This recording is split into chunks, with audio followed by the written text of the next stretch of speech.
So welcome to the IELTS speaking test. So now we will begin with part one. Who are you closest to in your family? To be honest, of all my family members, my sister is the one I'm close to the most. She is such a good listener and a trustworthy person that I sometimes confide in her whenever I have problems. Do you get along well with your family? Well, yeah, I think I do have a pretty good relationship with my family. We often show affection to others and spend time together as much as possible. On top of that, we also respect members' opinions as well as being supportive of others' decisions. Are your parents your role models in life? Why and why not? Um, yes, I would say that my parents are no doubt the most inspirational role models in my life. I have witnessed their hard work, resilience, and dedication, which motivate me to strive for excellence. They have taught me valuable life lessons and provided unwavering support. Seeing their admirable qualities, I set my mind to follow in their footsteps and make them proud. How much time did your parents spend with you when you were a child? Actually, when I was a baby, my parents devoted nearly all of their time and attention to nurturing me because at that time I was very naughty and not fully aware of the world around me. Therefore, even though my parents were up to ears with works, um, taking care of me was still their top priority. Do you often have problems with family members? To be honest, I rarely encounter issues with my parents. We are actually quite harmonious and tend to avoid family conflicts as much as possible. Um, However, when it comes to my sister, it is a different story. The age gap between me and her is quite small, therefore we quarrel over the smallest thing all the time. Um, Fights and arguments have become part of our daily life. Do you think conflicts among family members are unavoidable? Yes, it's a natural thing that would happen in family one day, no matter how much you love each other, since we are independent individuals and have different thoughts. Conflicts can happen when family members have different points of view or beliefs that clash. Therefore, it is inevitable. Now move to part two. Your topic is describe a time you had a disagreement with someone in your family. You should say who was the person. Why did you have the disagreement? Was the issue resolved? If yes, how? Um, I think that we all have disagreements with our friends, colleagues, and families at some point in our lives.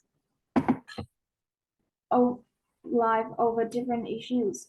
Today, I would like to talk about one of the disagreements that I had with my sister. It was about a few months ago when I had this agreement with her. Normally, in my family, house chores are divided equally to both of us. However, at that time, I was up to year with assignments and had to stay up late in order to gear up for the upcoming exam. Therefore, it was reasonable and acceptable that I had no time to do houseworks. My parents then asked my younger sister to give me a hand with that. However, My sister not only didn't show any sympathy for my circumstances, but also found having to do all of the chores extremely unfair. Um, of course, I understood that doing both her and mine works simultaneously would lessen her leisure time of relaxing. However, the fact that she refused to do me a favor still upset me a lot. We then fell out with each other and stopped talking to others for a long time. Witnessing that, my mother decided to explain how busy was I and offered to share cross with her. After having a conversation with our mom, my sister has had realized her fault and apologized to me. Um,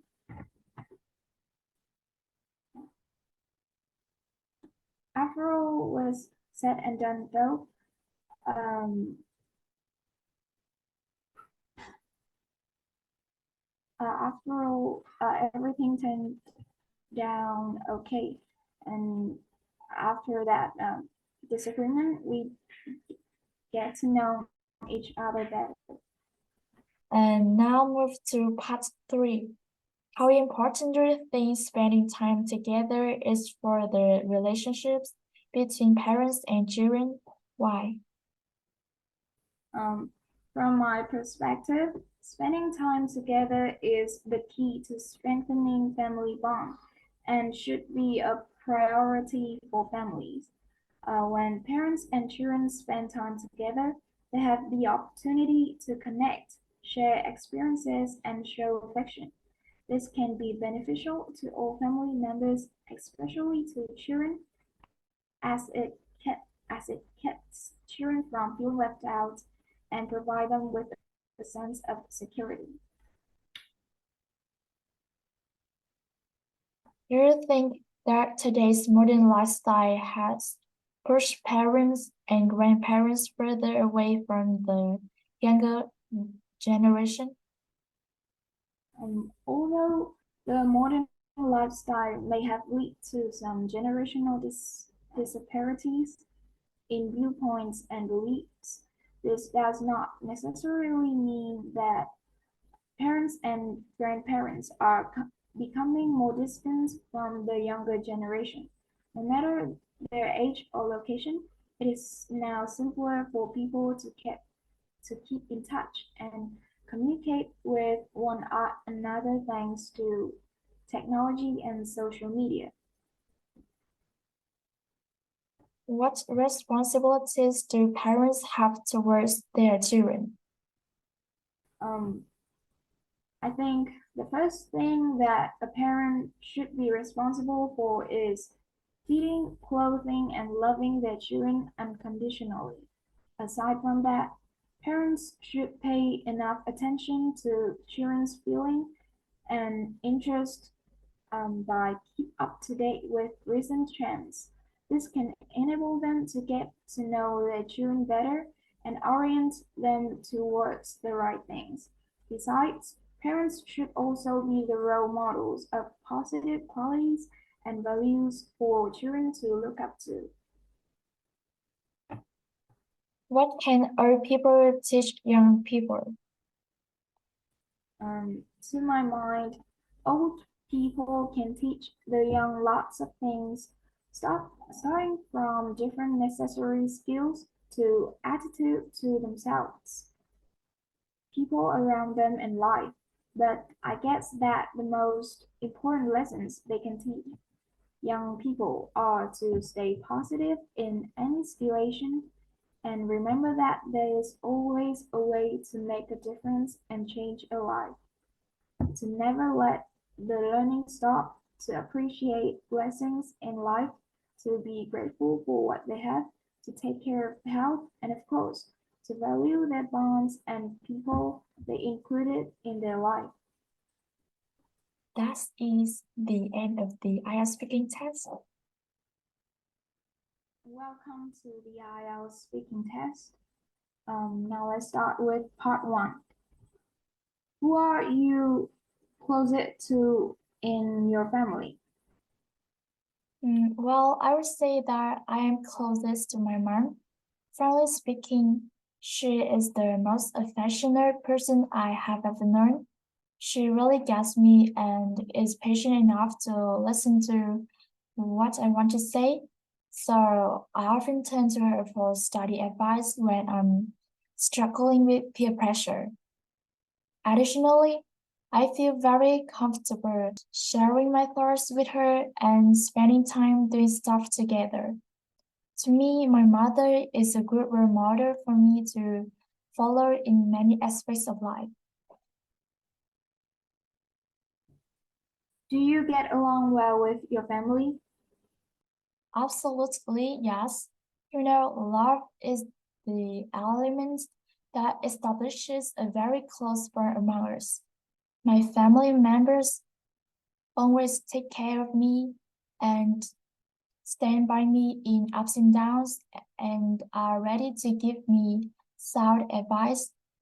Of course, we have disagreements over different issues from time to time, but thanks to these arguments, we understand each other better. In general, I feel very lucky to be a part of a loving and supportive family. Are your parents your role models in life? Why or why not?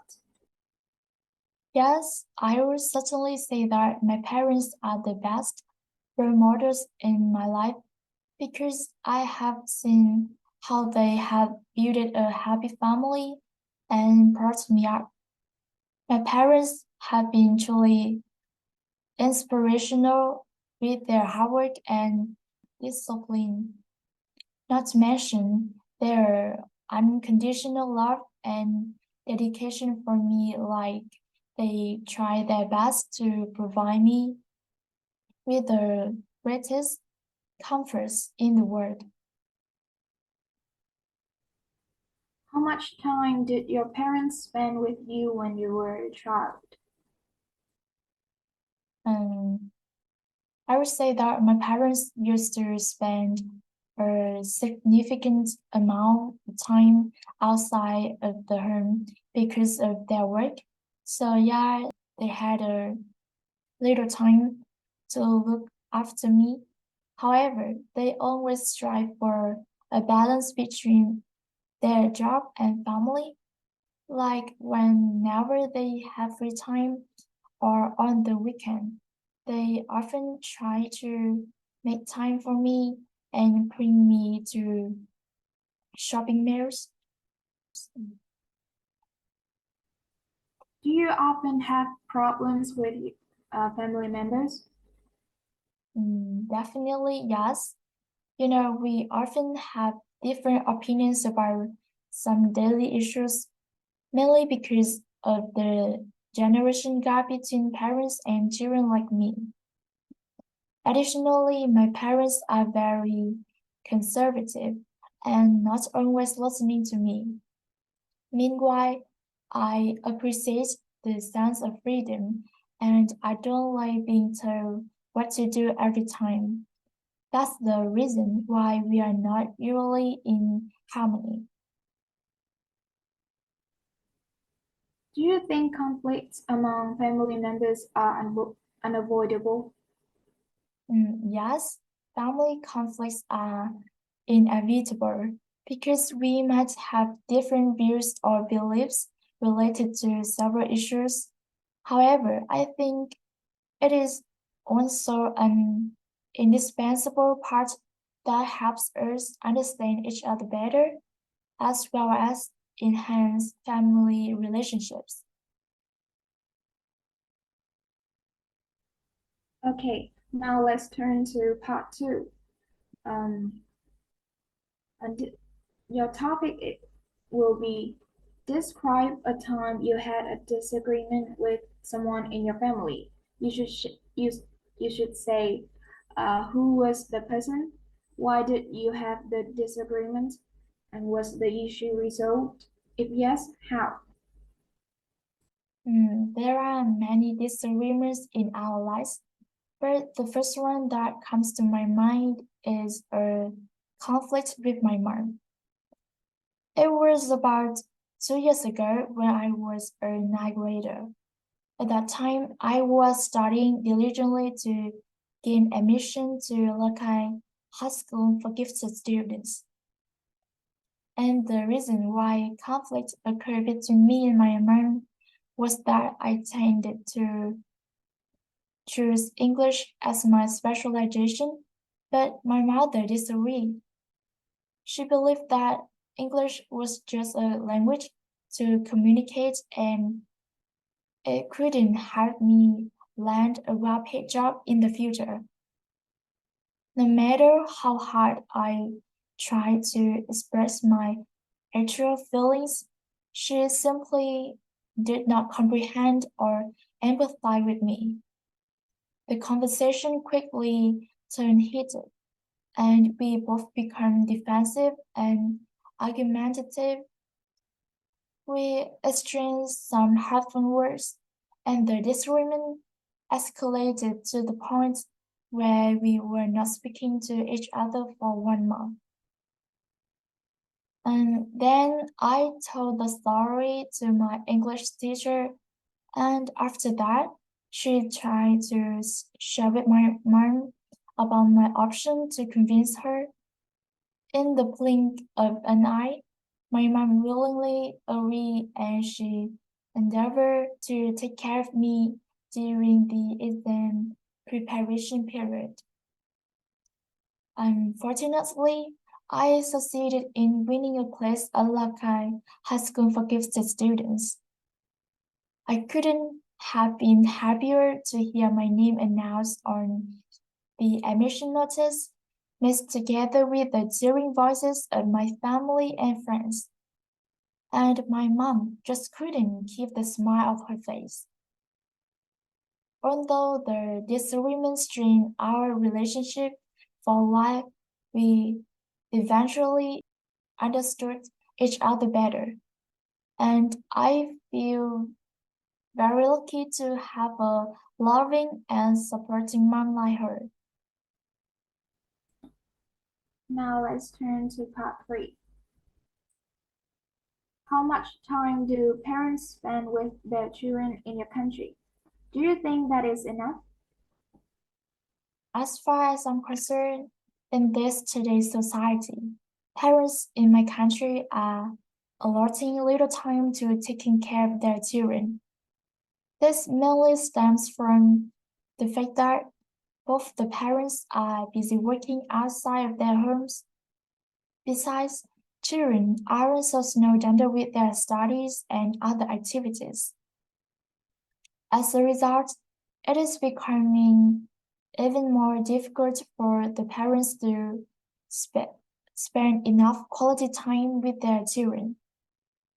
Despite their endeavor to spend time with their children, I think it is still not enough.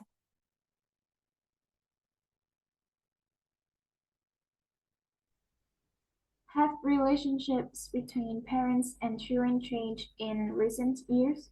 Why do you think that is?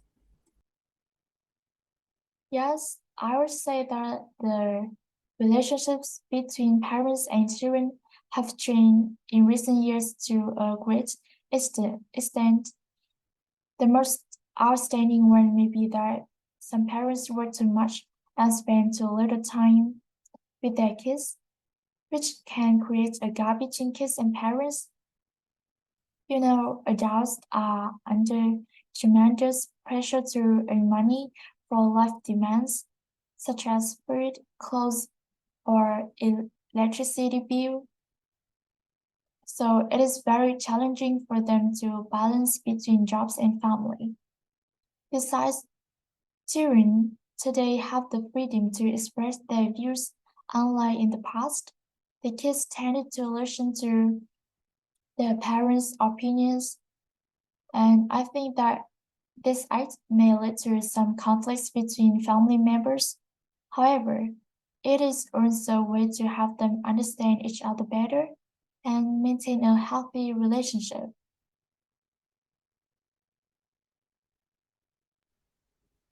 Should parents let their children make a decision? It depends on the situation and the age of the child. For younger children, they may not have enough understanding to make important decisions on their own, such as decisions related to health, education, or financial matters. Therefore, parents may need to make decisions based on their own experience and knowledge on their behalf to ensure their safety and well-being. But as children grow older, parents should involve them in the decision-making process. This can help children feel empowered and prepared to make vital decisions in the future. For example, parents can encourage their children to decide from simple things like what clothes to wear or what snack to have to crucial things such as their future career, which can build their confidence and improve their cognitive skills.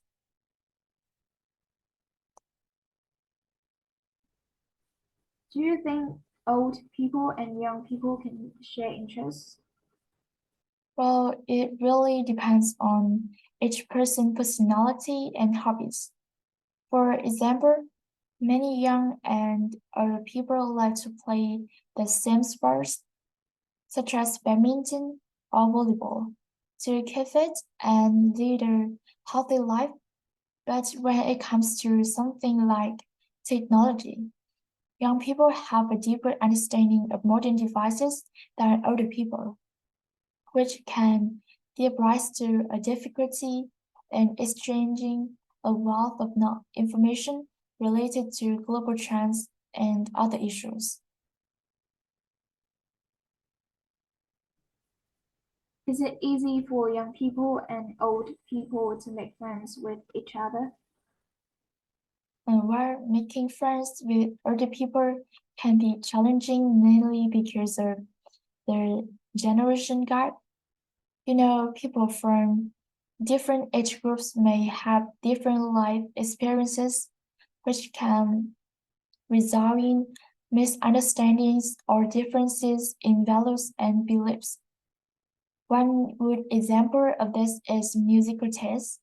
You can clearly see that the young tend to listen to pop or ballad music, while the elderly often opt for bolero as a way to entertain themselves. Therefore, I strongly believe that it is very difficult for young adults and elderly people to build a sustainable friendship.